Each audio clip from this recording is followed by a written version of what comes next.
Tiens, darling. Avec le prix qu'on paye déjà les boîtes. Oh, le cochon, le cochon, le cochon. Il n'y a pas de cochon chez moi. Non, mais c'est Grintou, il a tout vomi, il y en a plein le parquet. Je t'avais pas prévenu que ta mousse était ratée. Il est vraiment mauvais ce test à gerber. Et vous allez changer de nom? Oui, j'avais pensé à Rouquette, rapport à ma chevelure, ou à Brindy, rapport à ma silhouette, et puis ce serait comme un hommage. Viens voir maman, ma plume. Au fait, il me faudra un autre chèque pour compléter la somme. Bien sûr, n'est-ce pas? Il est joli votre... Mon rouge à lèvres? C'est ça, non? Vous voulez parler de mon sourire? Il est joli votre... À mon front. Vous trouvez que j'ai un joli front? Vous n'êtes pas la première à me le dire. Il est joli votre... Quoi, mon tricot? Vous trouvez que j'ai un joli tricot? La laine. C'est vous qui me l'avez donné. Vous vous rappelez?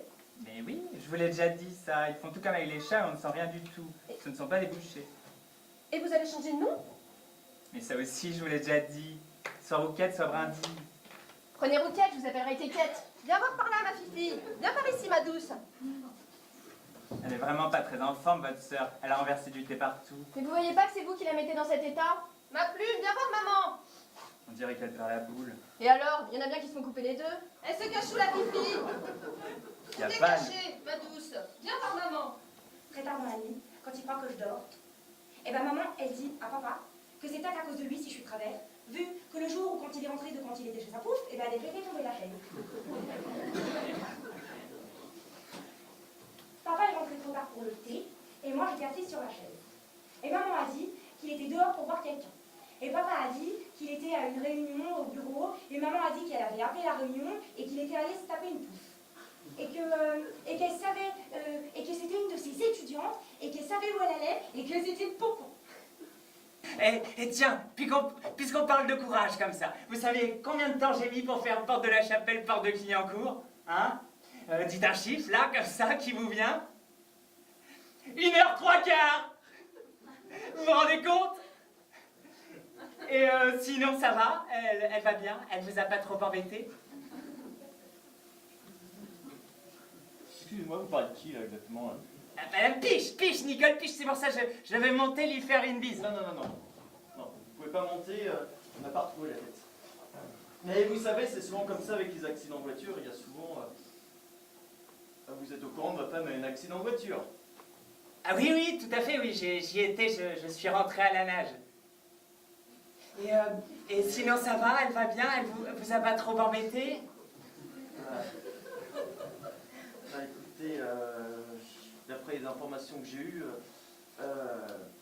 la voiture a quitté la route, le TGV est passé dessus, enfin j'ai pas tout suivi, mais je sais que votre femme est arrivée hier soir en 3-4 fois. Mais j'ai fait ce que j'ai pu, on est resté 8 heures dessus avec l'anesthésiste, 8 heures. Bah moi j'ai passé 15 ans d'une vie sans tâche. Avec Nicole on est très fleur bleue, hein. Dès qu'on est séparés depuis 2 jours, c'est la panique.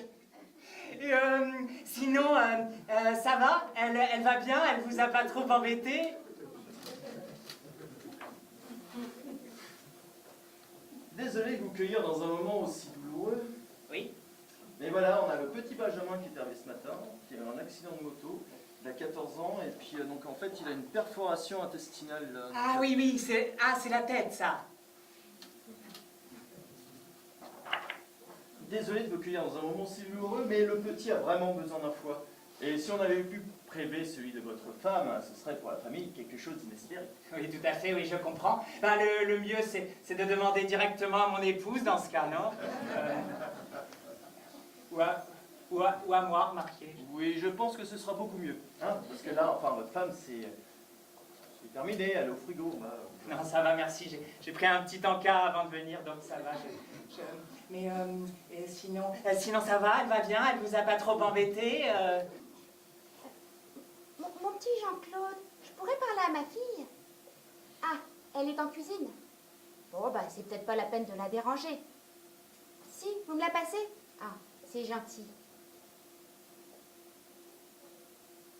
Allô, Patricia? C'est maman! Je t'emmerde, t'entends? Oui, toi et ton Jean-Claude, je vous emmerde tous! C'est ça! Et le petit avec!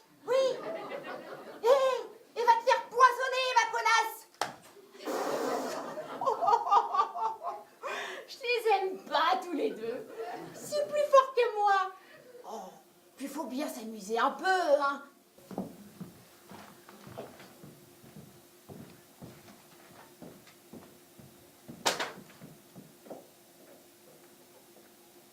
C'est toujours à cette heure-ci que je mets la bouilloire. Ouais, ouais. Et là-dessus, la voilà qui passe par ici. Ah ouais. Ah ouais. D'habitude, c'est le mercredi que je mettais la bouilloire. Et avant, c'était le mercredi qu'elle venait. Mais maintenant, elle a changé de jour. Et maintenant, c'est le jeudi. Et puis pour sa sœur, ça devient difficile. Avec le prix qu'elle paye déjà les boîtes. En plus, elle a sa maladie. Elle dit que c'est encore un cancer. Ouais, elle exagère souvent, hein. Et sinon, vous, ça va? Vous supportez d'être au milieu des vieux tous les jours? Bah vous savez, moi tant que j'y passe pas mes nuits. C'est vrai que la nuit, vous devez avoir d'autres chats à fouetter. Il y a un message? Parce que déjà là, toutes les deux, elles m'accusent de ne pas aimer leurs bêtes. Alors si vous y mettez aussi, merci bien. Moi je ne fouette jamais les chats. Et vous n'avez jamais envie de jeter l'éponge? Il y a un message? Parce que déjà toutes les deux, elles m'accusent de ne pas bien nettoyer. Merci bien, moi je ne jette jamais les éponges. Je les passe du mieux que je peux. Et je peux vous assurer que parfois c'est pas ragoûtant. Mais c'était une expression. Ouais bah j'aime pas les expressions.